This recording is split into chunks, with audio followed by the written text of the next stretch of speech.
자본주의 사회에 살고 있는 오늘 우리에게 있어서 성공이라고 하는 단어는 일종의 컴플렉스입니다. 성공해야겠다, 성공하고 싶다. 모든 사람이 갖고 있는 욕망이고, 또 오늘 우리는 모두가 다 그 길을 향해 다시 걸어가고 있죠. 더욱이 요즘 우리 한국 사회에 불고 있는 이 열풍, 부자에 대한 열망은, 이건 사실 어제 오늘의 이 일만은 아닙니다. 어떻게 하면 성공할 수 있을까? 어떻게 하면 성공할 수 있을까? 그 길이 있다면 꼭 그 방법을 얻고 싶은, 또 그 길을 가고 싶은 그런 생각들 아마 여러분 다 갖고 계실 것입니다. 그래서 오늘은 조금 생뚱맞지만 우리도 야곱처럼 성공할 수 있다, 이 제목을 한번 정해봤어요. 늘 여러분께 이야기했던 것들 정리한 부분입니다.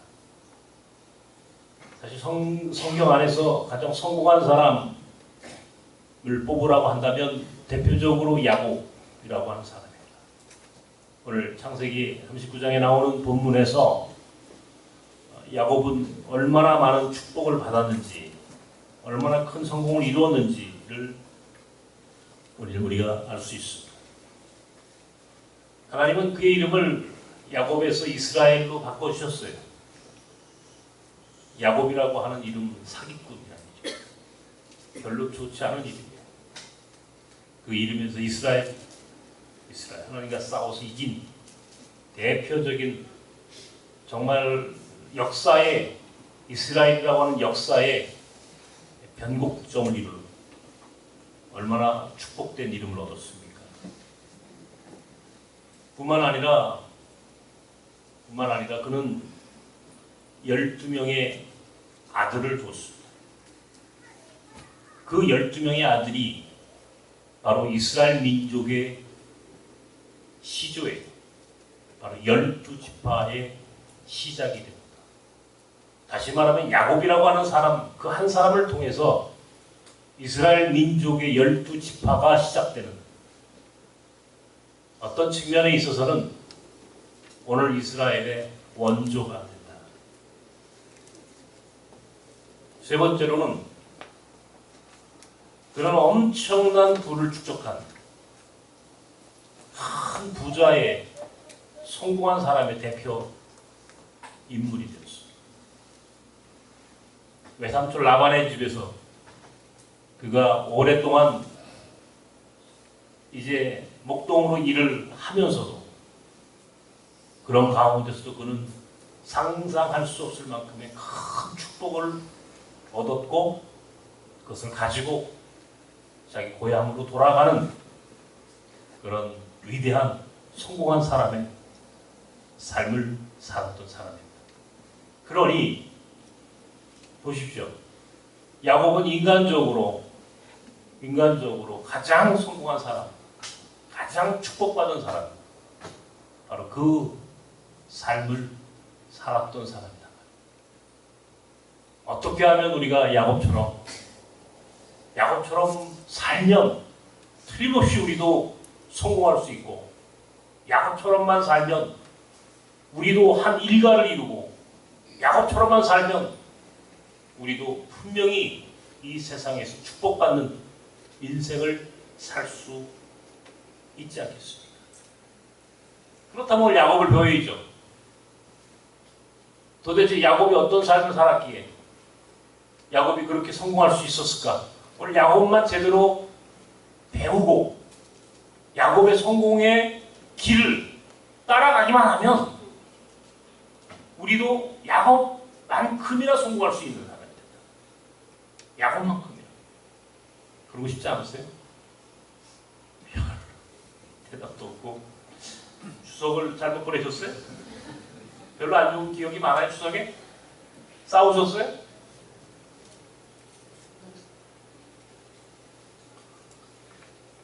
야곱은 태어날 때부터 성공할 수 없는 사람이었어요.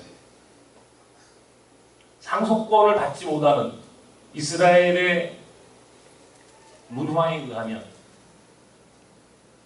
그들의 관습에 의하면 두 번째 아들은 아버지로부터, 가족으로부터 상속권을 받지 못합니다.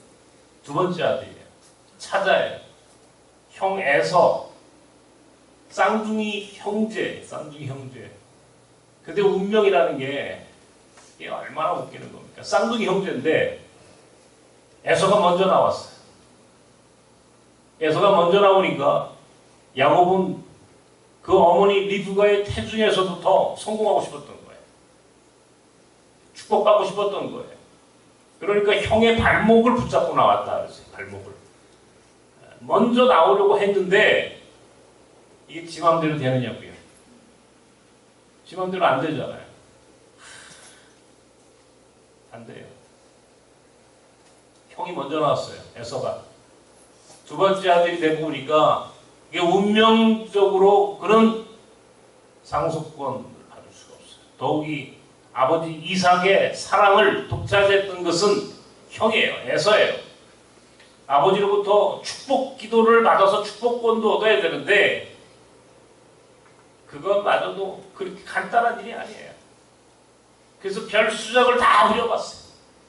어떻게 하면 상속권과 축복권을 얻을 수 있을까?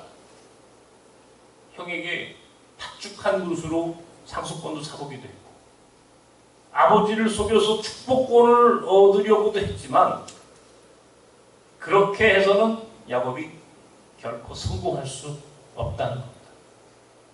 야곱이 성공할 수 있는 첫 번째 조건은 기존의 틀 안에서는 성공할 수 없었어요. 바꿔야 하는 거예요. 자신의 운명을 바꾸기 위해서는 그 스스로 결단하거나 아니면 어떤 특별한 변화를 추구하지 않으면 야곱은 결코 성공할 수 없는 거예요. 그러니까 어떤 일이 벌어집니까?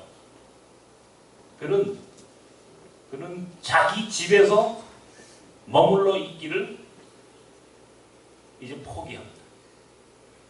더 이상 기존의 틀, 기존의 기울어진 운동장, 더 이상 여기서는 기회를 얻을 수 없다는 사실을 깨닫고 새로운 기회가 있는 곳으로 떠나기를 결단했어요. 새로운 기회가 있는 곳으로 판을 바꿔요. 판가리, 운명의 판가리를 해버렸어요.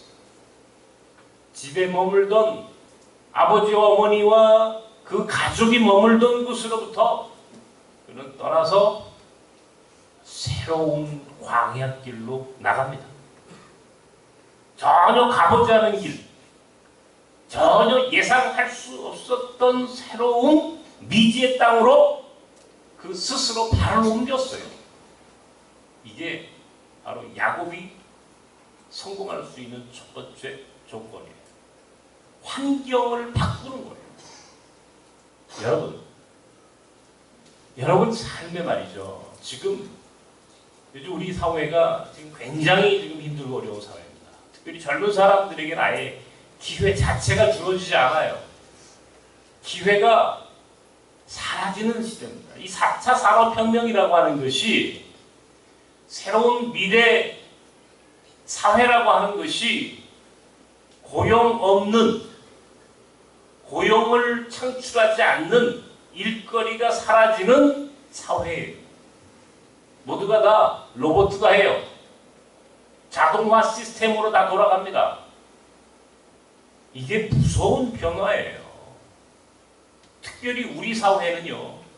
우리 사회의 이 변화의 속도는 상상할 수 없을 만큼의 빠른 속도로 바뀌고 있어요. 이때 아직도 여기에서 뭔가 좋은 기회가 있겠지라고 생각하는 것은 사실은 착각이에요. 여기에는 기회가 없어요. 기회는요, 한 곳에 머물러 있지 않아요. 기회는 움직여요. 그래서 기회의 대이동이라고 그래요. 기회가, 여기에 있던 기회가 다른 곳으로 옮겨가요. 이해가 되세요? 이 자본주의 사회라고 하는 것은, 특별히 오늘 우리가 살고 있는 현대 이 산업사회는, 특별히 4차 산업혁명과 새로운 미래사회는 굉장히 빠르게 바뀐다. 기회 자체가 없어져요. 근데 여기에서 기회를 찾겠다고 머물러 있다가는 아무런 기회를 얻을 수가 없어요. 절망의 시대로 추락할 수밖에 없어요. 요즘 젊은 사람들이 절망하는 이유가 그거예요. 나는 끊임없이 그들에게 이야기합니다. 나가라. 여기에는 기회가 없다. 이미 너희들이 사는 이 시대에는 미안하지만 대한민국 안에서는 기회가 없다. 밖으로 나가. 나가면 거기에 기회가 있다. 이거는요, 젊은 사람들에게만 적용되는 이야기가 아니에요. 사실은 우리 기성세대도 똑같은 마음으로 인생을 살아야 되는 거예요. 밖으로 나간다라고 하는 것은 해외에 나가라는 뜻도 있지만 기본적으로 우리의 생각을 바꾸는 거예요. 패러다임을 바꾸는 거예요. 패러다임 바꾸는 거예요. 기존에 내가 익숙하게 여겨졌던 나와 내가 익숙하게 살았던 내 몸과 마음이 익숙했던 것으로부터 내가 스스로 벗어나려고 하는 결단과 노력이 없이는 우리에게 새로운 기회가 주어지지 않는다는 겁니다. 굉장히 중요한 변화예요. 바꿔요. 기회가 없으면 기회가 있는 곳으로 떠나야 되는 거예요. 기회의 땅이 있다고. 나는 지금 우리 한반도에 새로운 기회가 불어닥치고 있습니다. 북한이에요. 지금 같은 이 평화 무드, 나가서 통일에 근접한 상황이 되어질 수만 있다면 굉장히 많은 기회가 다시 우리에게 주어질 수 있어요. 그것은 축복이에요. 틀림없이. 그러나 그것이 언제 올지는 아무도 몰라요. 얼마 전에 보니까 이 짐 로저스라고 하는 이 세계적인 투자가가, 이 사람은 지금 싱가포르에 살고 있어요. 워렌 버핏, 조지 소로즈, 그리고 짐 로저스, 이게 3대 투자가라고 하는데, 이 사람이 한국에 와서 인터뷰를 하면서 뭐라고 얘기를 하냐면 자기 근거지를 한국으로 옮길 수도 있다. 이 사람은 한국의 이 한반도 통일을 굉장히 중요한 기회로 보고 있는 사람이에요. 이 사람이 생각하는 기회의 땅 어디냐? 뭐 이런 질문을 할 때마다 이 사람은 변방으로 가라. 변방으로 가라. 뭐 이런 얘기를 합니다. 중국에 있는 훈춘, 뭐 도문, 두만강 압록강변에 있는 국경도시 안에 굉장한 기회가 있다. 뭐 이런 이야기를 하는 대표적인 사람이에요. 나는 그 사람의 통찰력에 대해서 뭐 동의하든 안 하든 우리가 관심을 가질 필요가 있다라고 생각해요. 기회를 찾아가야 합니다. 한 곳에 기존에 내가 머물던 곳에서 뭔가 계속 뭔가를 찾아보려고 해도 운명을 바꿀 수가 없어요. 그러면요, 그럼 바꾸는 거예요. 판을 바꿀 줄 아는 결단이 우리에게 있어야 합니다. 야곱은 운명적으로, 태생적으로 그는 두 번째 아들이에요. 결코 상속권과 축복권, 다시 말하면 인간적인 성공의 길에 들어설 수 없는 사람이에요. 한계가 분명한 사람이에요. 둘째 아들의 컴플렉스를 갖고 태어난 사람이에요. 그것을 이길 수 있는, 극복할 수 있는 유일한 길은 판을 바꾸는 거예요. 스스로 떠나는 거예요. 새로운 기회의 땅을 찾아 떠나는 겁니다. 그것이 바로 창세기 39장 그리고 창세기 28장 베델이라고 하는 오늘 이 공간을 주목할 필요가 있어요. 하나님의 집이라는 뜻입니다. 노숙을 하면서 참으로 고통스러운 시간을 살면서 그곳에서 그는 새로운 비전과 새로운 꿈을 그는 거기서 체험합니다. 그리고 거기서 제사를 지내고 하나님과 약속을 하고 새로운 소원을 합니다.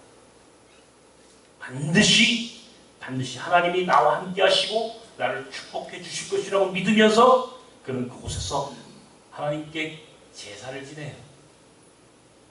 그게 바로 베델입니다. 베델. 하나님의 집. 두 번째, 야곱은요 굉장히 창조적인 영성을 소유한 사람이었어요. 그게 외삼촌 라반의 집에 갑니다. 외삼촌 라반의 집에서 목동으로 일을 해요. 자, 보세요. 남의 집살이를 하는 거예요. 남의 집살이를. 자기 비즈니스가 아니에요. 지금 이게.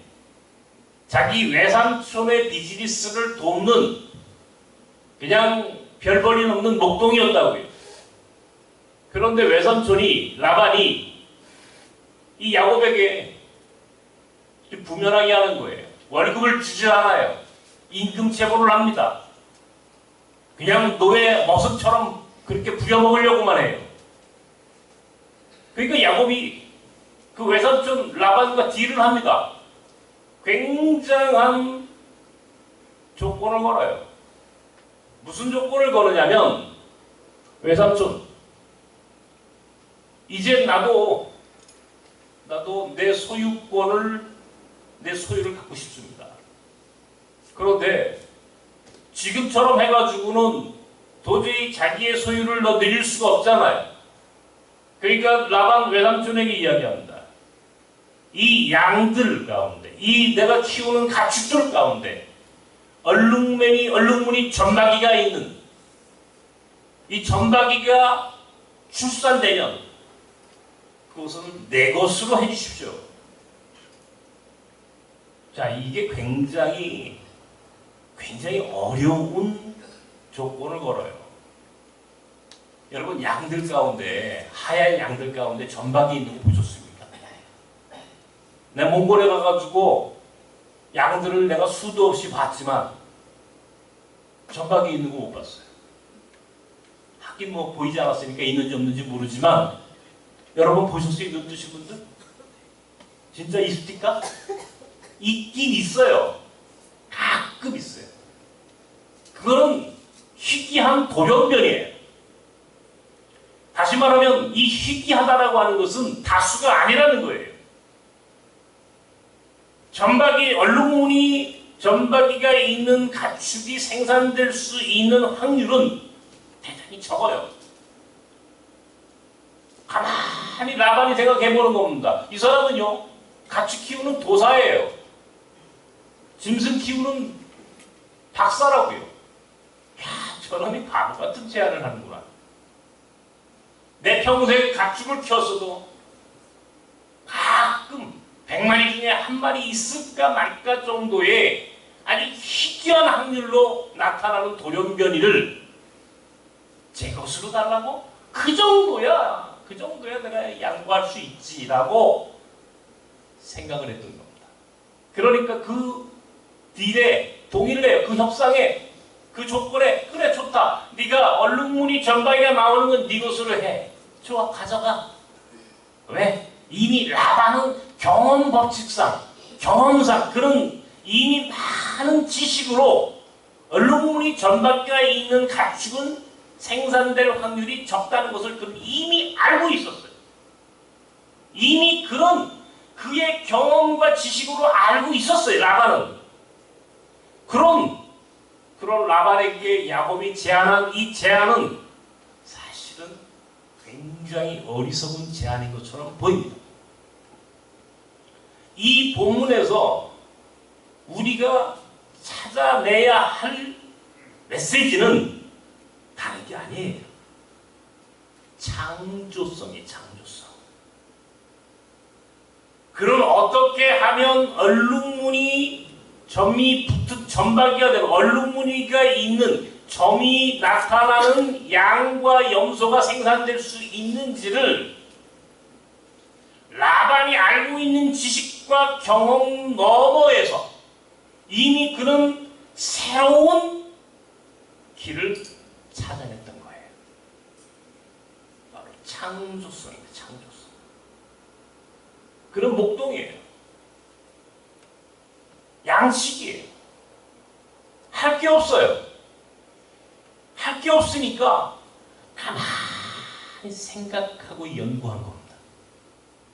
생각하고 연구하는 것. 소위 생각의 힘을 키웠어요. 그리고 관찰한 겁니다. 어떻게 하면 얼룩무늬 점박이가 생산될 수 있는지 그 희소한 가능성을 예리하게 바라보고 그리고 연구했고 생각해냈어요. 그러고 보니까 하나의 공통점이 있다는 거예요. 공통점이 있다는 거예요. 어떤 나무를 바라보게 하고 혹은 그 나무가 작동하는 힘의 원리를 가만히 주목하여 보니 거기에서 굉장히 희귀한 일들이 일어나고 있는 것을 보았어요. 그리고 그는 그대로 자기가 관찰하고 자기가 연구하고 자기가 생각했던 것을 믿고 그대로 라반에게 제안했던 겁니다. 그리고 그 제안은 옳았어요. 상상하지 못하는 일들이 벌어진 겁니다. 튼실하고 건강하고 아주 좋은 가축들은 전부 다 점박이로 만들어내는 거예요.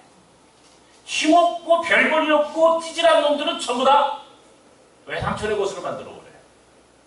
자기 것은 강하고 힘이 있고 좋은 것들로, 외삼촌의 것은 별볼이 없는 것들로 만들어내는 방법을 터득했다. 이게 굉장한 사건이에요. 저는요, 야곱의 이 창조적 영성이라고 하는 게 그게 목사님 그거는 야곱이니까 그렇게 했겠죠. 저는 그렇게 생각하지 않아요. 저는요, 이 창조성이라고 하는 것은요, 사실은 오늘 우리가 얼마든지 할 수 있는 것이라고 봅니다. 제가 요즘 이제 핸드폰을 바꿨다고 그랬지 않습니까? 이 스마트폰을 저도 쓰고 있습니다. 저도 이제 스마트족이 됐어요. 여태까지 전부 다 그냥 여러분이 쓰는 스마트폰을 나는 도저히 쓸 수 없는 것이라 나는 스스로 포기했어요. 그러다가 제가 오랫동안 썼던 이 핸드폰이 고장이 났어요. 더 이상 쓸 수가 없어요. 전화가 안 되는 거예요. 그래서 이제 새로운 스마트폰을 이제 어떻게 우리 집 사람이 만들어서 가져다 줍니다. 그리고요, 제가 추석 연휴 동안 정말 치열하게 싸워가면서 습득했어요. 굉장히 빠른 속도로 제가 적응하기 시작했어요. 그러면서 하나의 원리가 있더라고. 이 쓰는 게 눈에 안 보여도 내가 가만히 생각해 본 거예요. 앉아서 혼자 눈이 안 보여도 스마트폰 이걸 어떻게 하면 잘 쓸 수 있을까?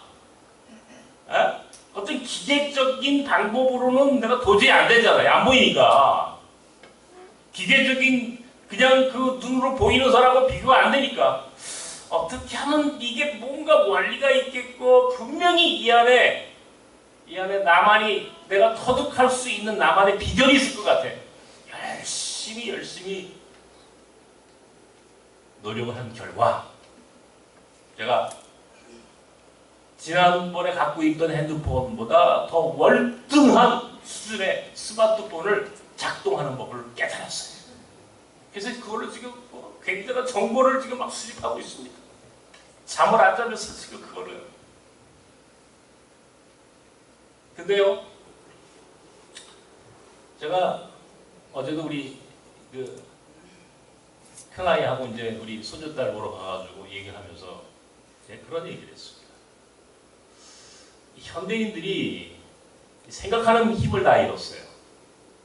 생각하는 힘을 다해봤어요. 노래방 기계가 나와가지고요.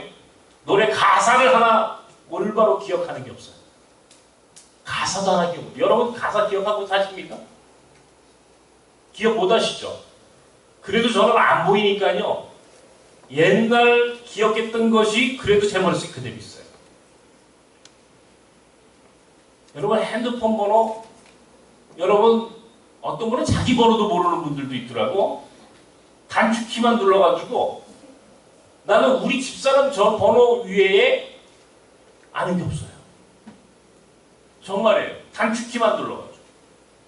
스마트폰을 갖고 놀다 보니까 아이들이 생각하는 힘이 다 빠져나가 버려요. 정재승 교수라고 하는 이 카이스트 교수가 제가 얼마 전에 쓴 책을 보니까 자기 아이들에게는 이 휴대폰, 이 스마트폰을 주지 않는다고. 지금 아이들이 뭐 중학교 이상 아주 큰 아이들이 되었는데도 불구하고 그 집 아이들은 스마트폰을 주지 않는데요. 이게 뇌가 작동을 멈춰버리는 거예요. 스마트폰을 너무 오래 쓰면. 특별히 아이들 교육에 이건 치명적인 문제가 있다. 제가 그랬어요. 우리 아이한테 넌 우리 그 손자들한테는 손자 손녀한테는 스마트폰 주지 마라. 생각하는 힘을 키우게 하라. 창조적인 삶이라고 하는 것은 다른 게 아니에요. 근데 보니까 이 스티브 잡스가 아이팟도 만들고 뭐죠? 이 그 스마트폰 아이팟도 만들고 만들었잖아요. 근데 이 스티브 잡스가 뭐 이야기를 그렇게 이야기를 했답니다. 자기 자식들에게 주지 말라고. 네. 이 창조적인 생각은 스티브 잡스가 했어요. 근데 동시에 다른 사람들은 창조하는 것보다 아류가 되어가는 거예요. 저는 우리 나섬의 모든 사역이 저는 제게 참 그런 의미에서 좀 감사합니다. 늘 창조적인 것이었어요. 무엇보다 혁신적이고 보다 새로운 것이었어요. 자, 분명히 판을 바꿀 줄 알아야 한다 그랬어요. 판을 바꿀 줄 알아야 한다. 운명을 바꾸기 위해서는 내게 주어진 운명을 바꾸기 위해서는 내가 가지고 있는 이 핸디캡, 내가 가지고 있는 이 열등감, 내가 가지고 있는 이 컴플렉스를 극복할 수 있는 방법은 딱 두 가지밖에 없어요. 판을 바꾸고 창조적으로 사는 거예요. 그러면 달라져요. 감사하게 나섬은 누구의 뒤를 쫓아가지 않았어요. 혹시 다른 사람보다 뒤쳐져서 할 경우에도 두 번째로 할 경우에도 우리는 변형할 줄 알았어요. 바꿀 줄 알았어요. 조금은 창조적인 영역들을 그 안에 요소를 집어넣는 거. 최고가 아니라 최초가 되는 게 내 삶이었다고 그랬어요. 다른 사람이 했던 것은 하지 않는다고 그랬어요. 다른 사람이 갔던 길은 가지 않는 것이다 라고 했어요. 저 스스로 처음부터 내 마음속에서는 그런 원칙, 그런 고집이 있었어요. 교회도 마찬가지예요. 나섬교회도 이 세상에 수많은 교회 중에 하나라면 굳이 나마저 목회를 할 필요가 없어요. 굳이 우리 나섬이라고 하는 이름으로 새로운 정말 창조적인 의미 있는 교회가 되지 못한다면, 이 세상에 있는 똑같은 교회를 하려고 한다면 그것은 굳이 여기에 나섬교회가 있을 필요가 없어요.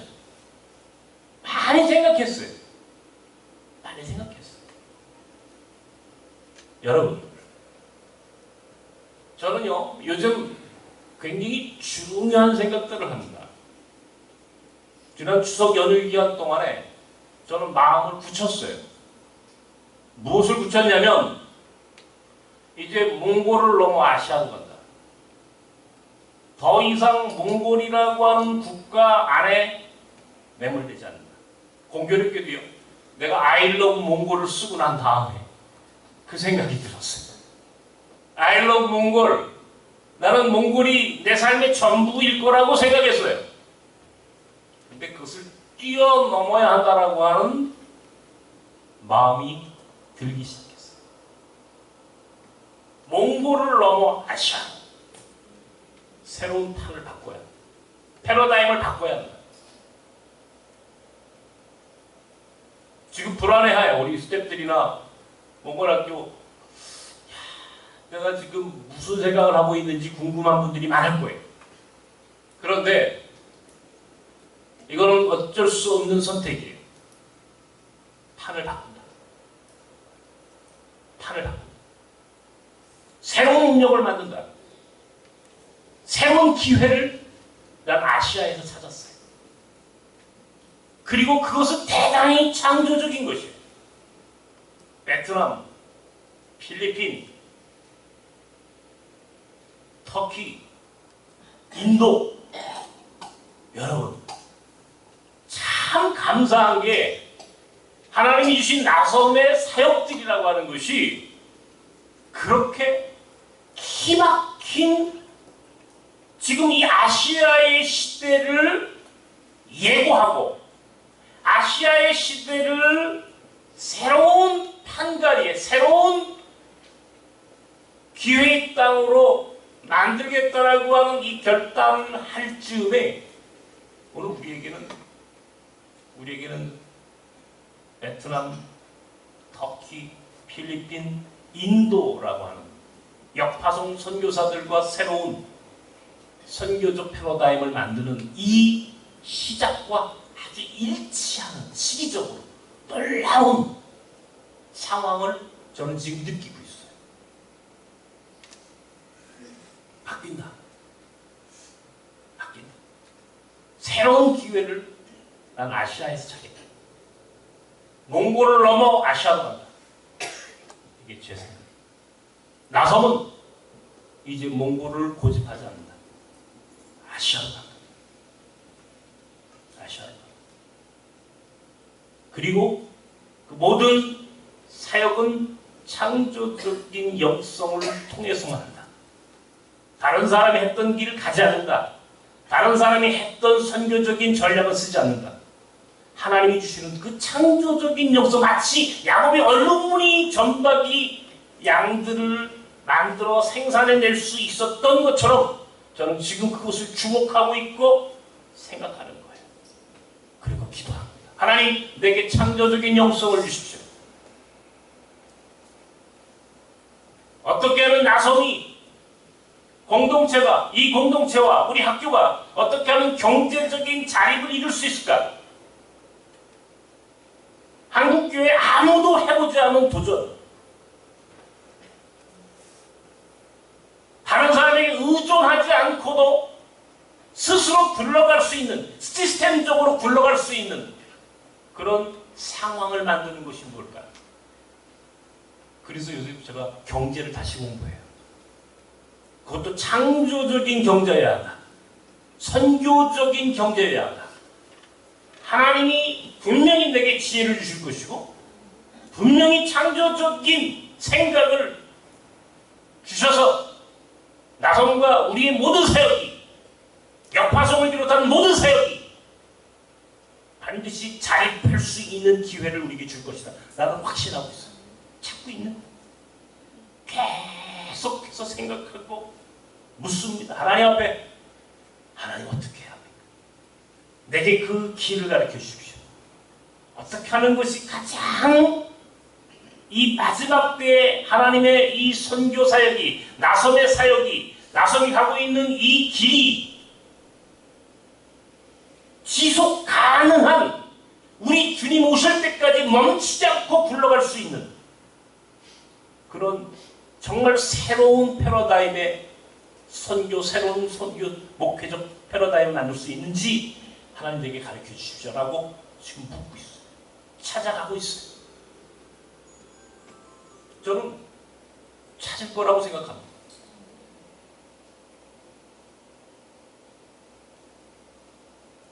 나는 야곱이고 싶은 사람이에요.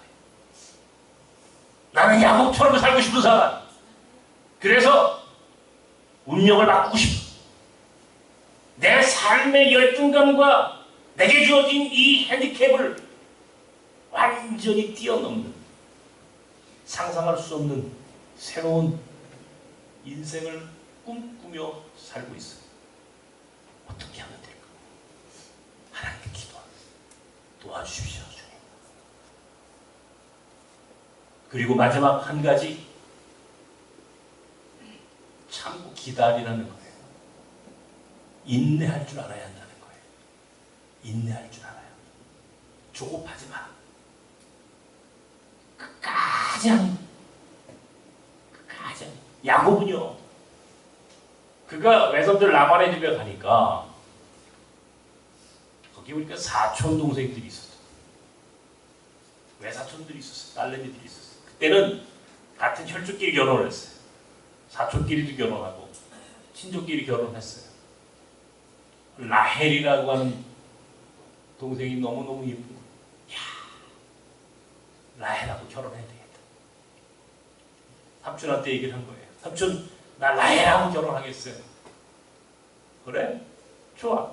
너 그러면 7년 동안 우리 집에서 머슴을 살아라. 7년의 머슴살이를 조건으로 라헬과 결혼을 약속받았어.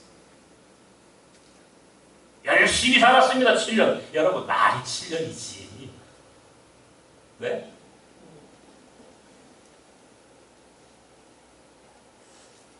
그래서 결혼을 하게 됐어요. 급기야 결혼에 골인한 거예요. 성공한 겁니다. 첫날 밤을 보냈어요. 요즘처럼 등이 좋았으면 등에 햇빛, 그 등이 저 전기가 들어와가지고 이게 등불이 그냥 밝게 있었으면 자기 첫날밤 신부 얼굴을 좀 봤을 텐데. 아, 벌써 등이 없었던 게 껌껌한 밤에 첫날밤 지내고 아침에 일어나 딱 보니까 라헬이 아니야. 라헬에게는 언니가 하나 있었어. 레아라는 언니가 있었어. 보니까 외삼촌이 잔머리를 굴린 거예요. 야, 어떻게 언니를 놔두고 네가 쓸 거냐? 그래도 큰딸부터 시집보내야지. 그래서 야곱에게 첫날 밤에 라헬이 아니라 레아가 들어온 거예요. 야곱이 얼마나 부탁지가 않았겠습니까? 7년 동안 머슴살이를 해가지고 얻은 결혼인데, 사랑했던 여자 라헬하고 결혼해야 되는데 레아가 들어온 거야. 어찌 이럴 수 있습니까? 하게 됐더니 이 라반이 뭐라고 얘기를 하냐면, 야, 야곱아, 너 그렇게 우리 라헬이 좋으면 너 그러면 7년을 더 종살이해. 7년을 더 머슴살이해. 그러면 내가 라헬을 줄게. 14년을 머슴을 삽니다, 여러분. 자기가 사랑했던 여자를 얻기 위해서. 14년. 그렇게 해서 그는 한 일가를 이루는 거예요. 그렇게 해서 4명의 여자, 레아와 라헬, 그리고 그들의 몸종이었던 두 여인, 도합 4명의 여인으로부터 12명의 아들이 생산되는 거예요. 그게 이스라엘 민족의 12지파의 시작이에요. 뿐만 아니라 아까도 얘기했지만 라반이 월급을 주지 않는 거예요. 일을 시켜먹고 정상적인 월급을, 임금을 주지 않는 거예요. 그러니까 어떻게 합니까? 또 시간을 끄는 거예요. 그렇게 해서 보낸 시간이 장장 20년이에요.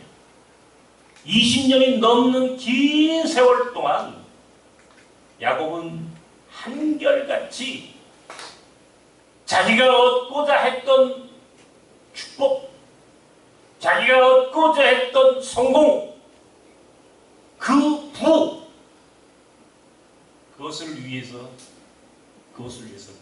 좀도 쉬지 않고 기다리며 인내합니다. 이것은요, 꼭 야곱만에게만 적용되는 이야기가 아니에요. 하나님의 사람들이 하나님으로부터 인정받고 그 약속이 이루어지는 것을 보면 정말 그렇게 쉽게 이루어지지 않아요.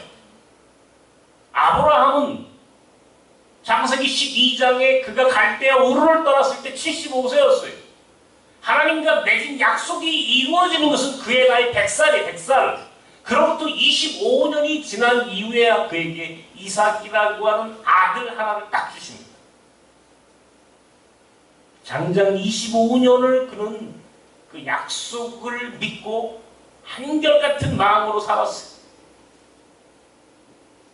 요셉은 어린 시절에 꾸었던 꿈이 이루어지는 데까지는 어마어마한 고난이 있었어요.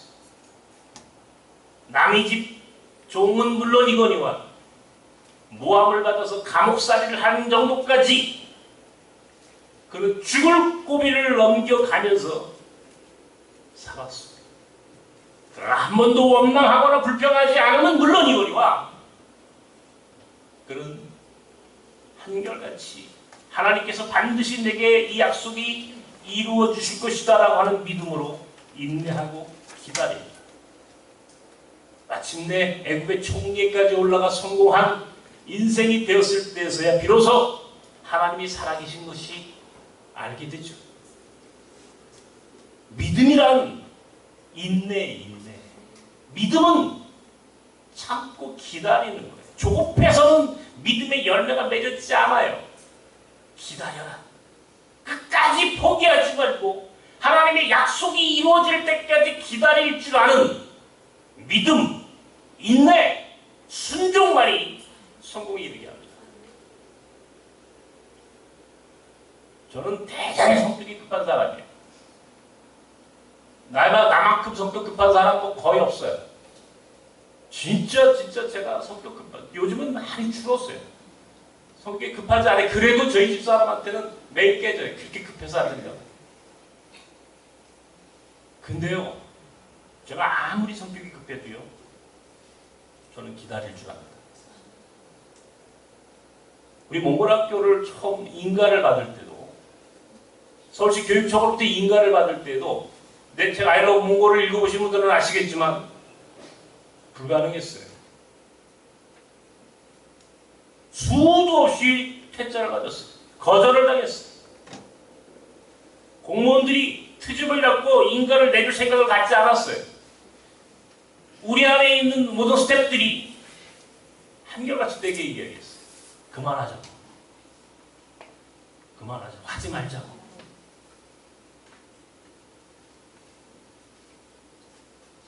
근데 포기할 수 없었어요. 나는 믿었어요. 반드시 된다. 우리 학교를 여기에 건축을 할 때도요. 이게 2008년도에 약속이 시작됐습니다. 2008년도에. 2008년도에 서울시로부터 이 땅을 주겠다는 약속을 얻었어요. 그로부터 건축이 시작된 2013년 12월까지 만 5년이 넘는 시간 동안 꼼짝도 하지 않았습니다. 아무런 변화가 일어나지 않아요. 단 1%도 될 것 같지 않았어요. 우리 안에 스태프들이 아니 나를 아는 어떤 이들은 그거는 불가능해, 못해, 안 돼, 포기해, 그렇게 나를 조롱하면서 떠난 이들이 있었어요. 할 수 없다고, 어쩌면 그것이 하나님의 뜻이 아닐지도 모른다고 그렇게 조롱하고 그렇게 부정적으로 이야기하면서 곁을 떠난 사람들이 있었어요. 그런데 마음속에서는 아니야, 하나님의 약속이야. 서울시와의 약속이 아니라 나는 이것이 하나님과의 약속이야. 하나님은 분명히 우리에게 이 축복을 주신다고 약속하셨어요. 몽골 평화 캠프요. 20년 전에 이야기했던 겁니다. 처음에 그 이야기를 했을 때 이 무슨 생뚱맞은 이야기냐고 거들떠보지도 않았어요. 그런데 건물이 완성이 됐어요. 오는 10월 7일 다음 주 주일 저녁에 그곳으로 중공 예배를 하기 위해서 사람들이 떠납니다. 저는 가지 않습니다. 저는 지난 8월에 보고 왔어요. 저는 그때 무슨 생각을 했냐면 꿈꾸고 그 비전이 하나님이 분명히 주시겠다는 약속을 믿고 기다리면 언젠간 반드시 꿈이 현실이 된다. 이루어진다라고 하는 사실을 나는 거기서 다시 한번 확인했어요. 기다릴 줄 알아야 돼. 인내할 줄 알아야 돼. 미국의 어느 연구소가 여러분 아마 많이 보셨을 거예요. 아이들을 상대로 그 실험을 했다고 그러죠. 마시멜로라고 하는 아이들 먹는 걸 놓고 아이들에게 이제 이 실험을 합니다. 요거를 지금 당장 먹지 않고 한 2시간쯤 후에 먹으면 하나 줄 거를 2개 줄게. 하나 줄 걸 2개 줄게. 아니면 2개 줄 걸 5개 줄게. 이렇게 약속을 하고 아이들의 행동을 관찰했다는 거예요. 근데 당장 집어먹는 아이들이 있고 그 약속을 믿고 1시간, 2시간을 기다렸다가 그 약속이 이루어지는 2개, 4개를 더 받아먹는 아이들이 있더라는 거예요. 그리고 그 아이들을 나중에 계속 추적을 하다 보니까 기다리며 참아낼 줄 아는 아이들이 훨씬 더 성공하더라는 거예요. 이것을 이름하여 욕구 충족의 지연이라고 합니다. 욕구 충족을 지연하는, 스스로 참아낼 수 있는, 지금 당장 내가 해야 할 것을, 그 욕구를, 그 욕망을 누르고 그것을 기다리면서 참아내고 그것을 뒤로 물릴 줄 아는 사람이 성공하더라는 거예요. 이것을 욕구 충족의 지연이라고 하는 거예요. 이 사례는 굉장히 많습니다. 이런 사례는 우리가요, 이 세상 사람들, 특별히 성공한 사람과 성공하지 못한 사람들을 가만히 유심히 보십시오. 유심히 보면요, 주머니 있는 대로 있는 족족의 돈을 써버리고 그냥 당장 내 욕망을 충족시키는 사람이 있는 반면에 주머니에 있는 것을 참고 저축하고 어떻게 하면 이것을 새로운 기회로 만들어낼 수 있을까? 그래도 그것을 참아내는 사람과는 달라요. 인생이 달라요. 여러분. 돈을 쓸 때도 내 주머니에 있는 거 다 쓰는 게 아니에요. 내 가진 거 다 쓰는 게 아니에요. 조금은 참고, 조금은 미래를 위해서, 조금은 기다릴 줄 아는 것.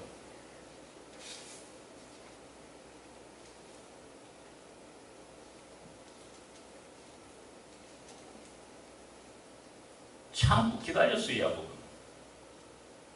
하나님의 약속이 이루어질 때까지 아브라함과 요셉은 기다려요. 이스라엘 민족은 2000년을 기다렸어요. 그 약속이 이루어지지 않을 것처럼 보였던 그 세월도 결국 하나님의 약속이 이루어지는 것을 체험하게 되는 겁니다.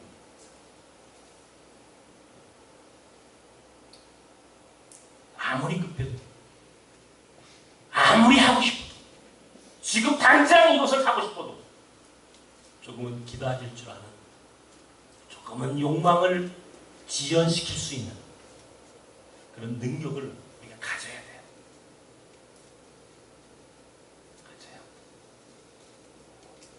나는 오늘 우리 나섬의 성도들 이제 나이를 조금씩 먹어가고 할아버지 소리를 들으면서 와, 이제 이렇게 됐구나, 이런 생각을 요즘 해요. 어때요, 여러분? 직장 이제 사표 내고 이제 은퇴를 하고 때에 따라서 어떤 사람들은 이제 나는 끝났나? 내게 무슨 기회가 올까? 뭐 이런 나름 낭패감을 갖고 있는 분들이 분명히 없지는 않습니다. 그러나 저는 확신합니다. 끝나지 않았다. 이제부터 시작이에요. 야곱처럼 운명을 바꾸는 도전을 해보십시다. 한계를 극복할 수 있는, 자기 컴플렉스와 자기 한계를 뛰어넘을 수 있는 새로운 도전을 시작할 때가 되었어요. 나는 나선 사람들은 그런 새로운 도전에 충만한 열정과 의지가 있기를 원합니다.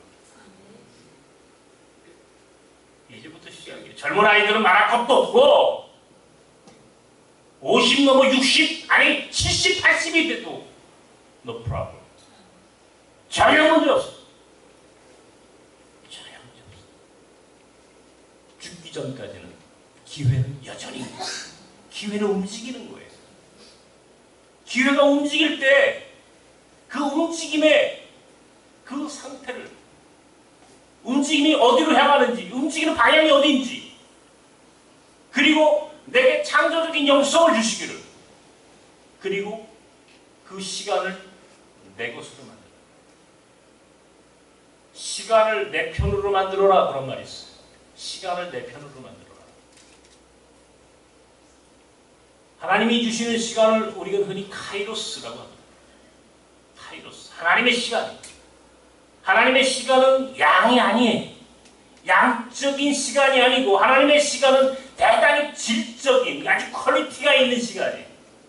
다시 말하면 하루 24시간이라고 하는 이 크로노스적 시간이 아니고 하나님의 시간은 다른 시간이에요. 다시 말하면 하나님의 시간과 내 삶에 내 편으로 만든 시간이 교차하는 순간이 있어요.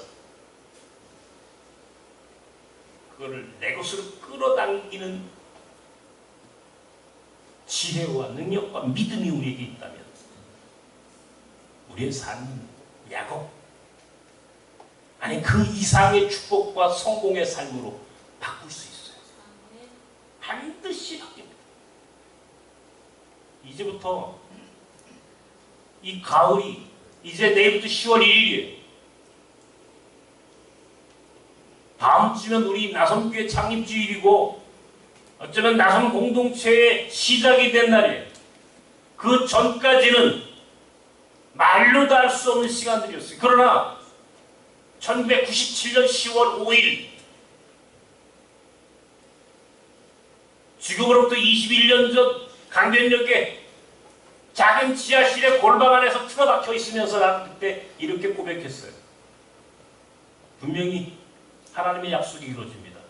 그리고 그 약속은 20년 조금 넘어서 이루어졌어요.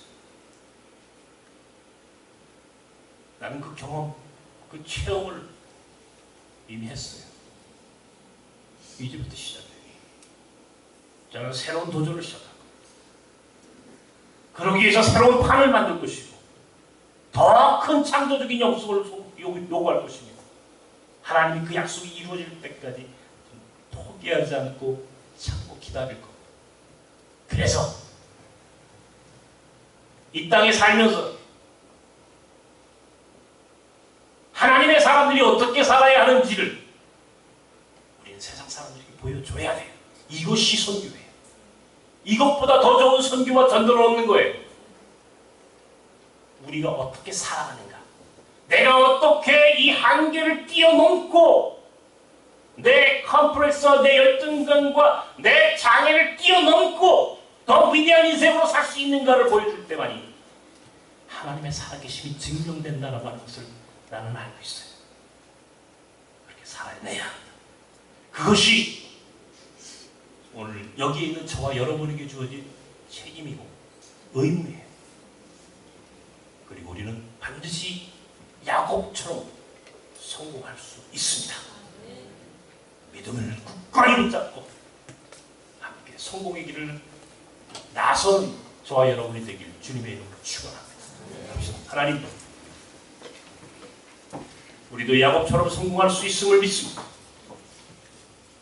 절대적 한계를 갖고 있던 야곱, 도저히 극복할 수 없었던 운명을 스스로 개척하고 뛰어넘어 성공의 자리에 올라갔다. 이름마저 야곱이 아니라 이스라엘로 바꿀 수 있을 만큼 이스라엘 민족이 시조가 되었고 어마어마한 부를 소유한 사람이 되었던 야곱처럼 이 자리에 있는 나선 사람들도 야곱처럼 성공하고 복이 있는 삶을 살 수 있도록 우리에게 은혜를 내려 주시옵소서. 예수님의 이름으로 기도합나이다. 아멘.